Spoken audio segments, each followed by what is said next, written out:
তুমি কি রান্না করেছো? আজকে রাতে আমি করেছি ফুলকপির পরোটা। গরম গরম ফুলকপির পরোটা খেতে হেব্বি লাগবে। ওমা, সন্ধ্যাবেলা কি খাবো বলো তো? আবার ফুলকপি? তুই একটু দাঁড়া, আমি তোকে এক্ষুনি ফুলকপির পকোড়া ভেজে দিচ্ছি। ওমা, আজকে দুপুরে কি রান্না হয়েছে? আবার ফুলকপি? আজকে আমি দুপুরে করেছি ফুলকপির ঘন্ট।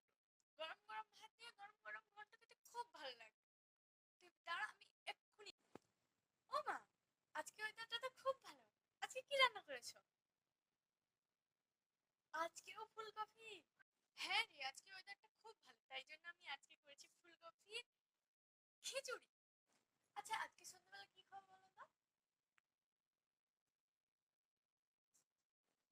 দাঁড়া, আমি তোকে এক্ষুনি গরম গরম ফুলকপির পরোটা ভেজে দিচ্ছি।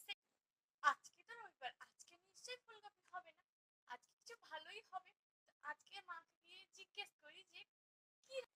ও মা, আজকে কি রান্না হয়েছে? ফুলকপি? সারা সপ্তাহ ধরে ফুলকপি খাচ্ছি। আমি আর ফুলকপি খাচ্ছি না, তুমিই খাও, আমি চললাম। আরে আজকে তো আমি মাংস করতামই, কারণ আজকে রবিবার। কিন্তু তারপরে আমি মাংস দোকানে ঢুকতে গিয়ে দেখি তার পাশেই 5 টাকা করে ফুলকপি বিক্রি হচ্ছে, তাই জন্য আমি ফুলকপি নিয়ে এসেছি, আজকে ফুলকপি হবে।